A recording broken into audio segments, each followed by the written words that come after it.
Hey everybody, today we're going to be building this job site portable miter saw station. It sits on saw horses. It has stop block feature, movable to both sides, T-track, 12-inch sliding compound DeWalt miter saw. And what we're going to be doing is building this for a job site. I'm going to be doing a trim molding job coming up in the next few videos. So we're going to be taking this on site. This is my job site saw that I do take to people's houses. So if you want to see how I built this, stick around. To get the height, what I need to do is keep the miter saw up on where the base would be. Then I'm going to put down another piece that would represent the top of the extension wing. So to get this measurement inside here, all you need to do, put the piece down like that, take a combination square, put it right on the table of the miter saw itself, and then drop down until you make contact. My measurement for the supports was 2 7/8, so I'll rip that down at the table saw now.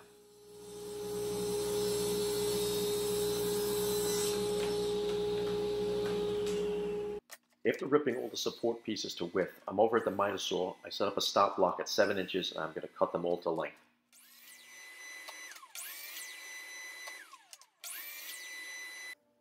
I'm setting the fence to 5 3/4 inches, and that's going to be for the width of the extension wings.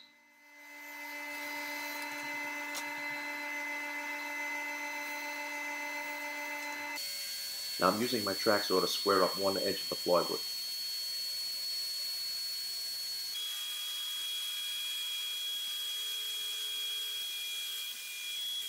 Next, I'll measure and reset my track and cut the piece to 17 inches.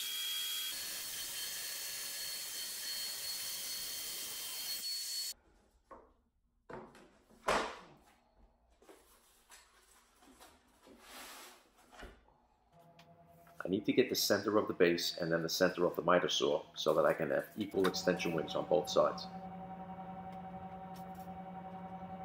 Now I need the saw to be affixed to the base so it doesn't move or rock when I'm making cuts. So I'm going to pre-drill into the base through the existing holes of the miter saw, and I'm going to attach T-nuts and use thumb wheel screws so that it's easily removable each time. Once I've pre-drilled the location and established the holes of where the miter saw is going to sit, I'll remove it and then drill the rest of the way through using a scrap piece of plywood underneath so I don't get any blowout, and then I can install the T-nuts.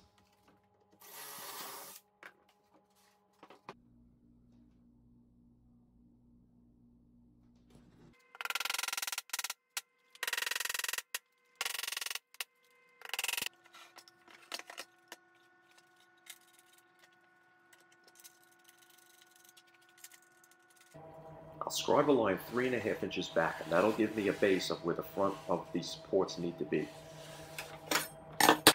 After a quick dry fit, I'll tack it in place with some 18-gauge brad nails, just to temporarily hold it so that I can screw it in place permanently.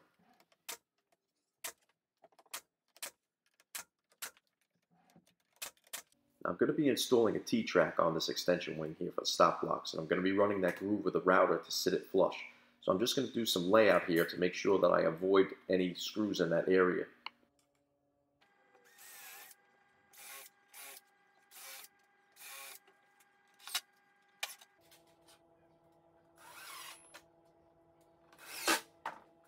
I'm using a square to transfer the lines down to the base from the extension pieces. This is going to help me pre-drill and locate from the bottom where I need to screw it in.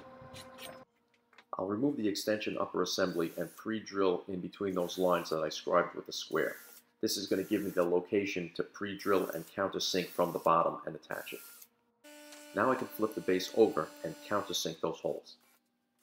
I'll flip the base back over and start to assemble the unit.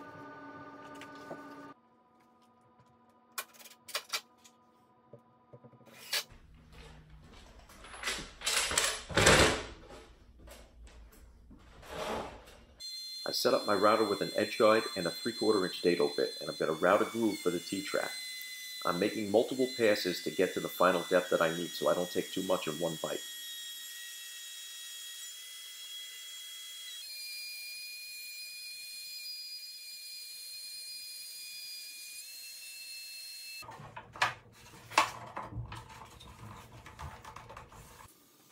Now I've removed the T-tracks out, and I'm just going to put a couple of coats of finish on the top of the extension wings. I need to drill holes in the stop block for the thumb wheels, so over at the drill press I set up a temporary fence. This will keep the holes in perfect line, keeping the stop block square on the T-track.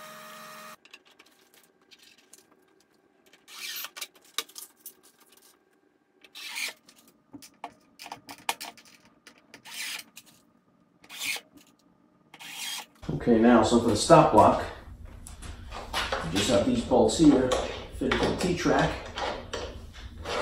position it where I need, nice and square, it's not going to move.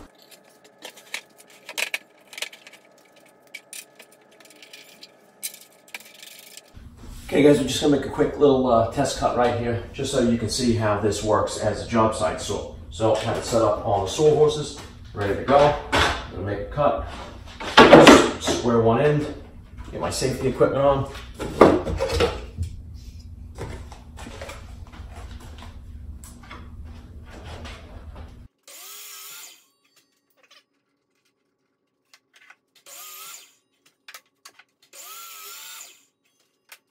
Okay guys, well that's it for this week's video. Hope everybody enjoyed it. Make sure you hit that like button if you like the video. Make sure you hit the subscribe button. This way you don't miss any of the upcoming videos that I'm going to do. We're going to be going on site with this. We're going to do some chair rails. We're going to do some shadow boxes and wainscoting downstairs, around dining rooms, match existing moldings. We're going to do some crown. All that stuff's going to be really cool, and this is going to make it a lot easier. I don't like the standard contractor stands that you buy from Mitre saws. I think they're kind of clumsy. This is just going to be set up. All you got to do is unbolt the saw, throw it into the truck, take this, throw it into the truck, and that's it. These sawhorses, they fold up in a couple of seconds. All right, guys, so make sure you hit that subscribe button. Don't miss a video. All right, we got a lot to do. And once again, thanks for watching. I hope to see you guys next time on the job site.